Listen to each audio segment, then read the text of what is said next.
L'œil s'attarde en fait sur les petits détails qu'on ne voit pas forcément au premier abord. Je pense que c'est le truc qui fait un peu la différence.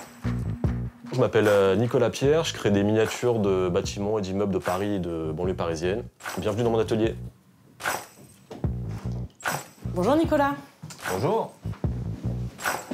Alors Nicolas, la première question qu'on se pose en arrivant dans votre atelier, c'est pourquoi? Depuis petit, j'ai ce truc où j'aime bien représenter, retranscrire ce qui est autour de moi, donc à savoir la ville.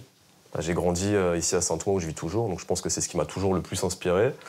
Et en fait, c'est beaucoup passé par le dessin d'abord. Et je pense qu'en parallèle, j'avais une envie d'aller vers un peu les miniatures. Et en fait, je m'y suis mis là il y a 5 ans, 2019. Et alors vous dites miniatures, en fait c'est des sortes de maquettes. Où est-ce qu'elles vont après? Alors, moi, je fais ça déjà en vue de les exposer et de les vendre. Donc il y a des pièces que je choisis de faire moi par rapport à des thèmes qui m'inspirent, qui me plaisent le plus.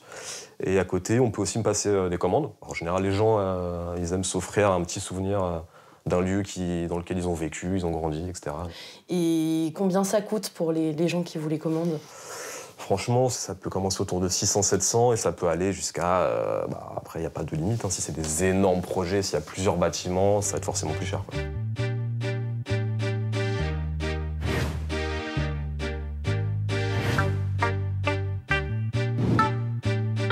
Ça, Nicolas, c'est votre sujet de prédilection, les quartiers populaires. C'est des quartiers qui, en fait, souvent changent assez rapidement. Là, on le voit ces dernières années. C'est beaucoup le cas ici à Saint-Ouen, dans votre ville. Ouais, à Saint-Ouen particulièrement. Ouais. Il y a ce côté un petit peu gentrification dont je parle. Après, c'est pas forcément pour dire que c'était mieux avant, parce que je suis pas dans un discours non plus passéiste, etc.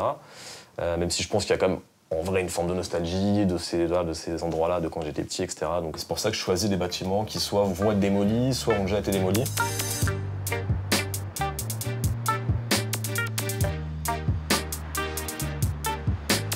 Alors là, Nicolas, on est dans un quartier en pleine mutation à Saint-Denis où il va y avoir beaucoup d'infrastructures pour les Jeux Olympiques. Et vous, pour travailler, vous avez besoin de faire ce qu'on appelle du repérage. Souvent, c'est un espèce de coup de cœur, je dirais. On sent qu'il y a du temps qui est passé, on sent qu'il y a eu de la vie. Ces photos, elles vont servir à quoi? Aux couleurs, à la saleté Ça me permet déjà de coller le plus possible à la réalité. Ce que j'aime bien, moi, c'est la devanture, avec le rideau de fer. On voit une espèce de structure un peu de la devanture derrière. On voit des bouts d'anciens tags. L'enseigne aussi, là, Amstel, par exemple, ça, c'est des choses que j'aime beaucoup et qui donnent un peu de vie aussi au bâtiment. Ça, j'aime beaucoup.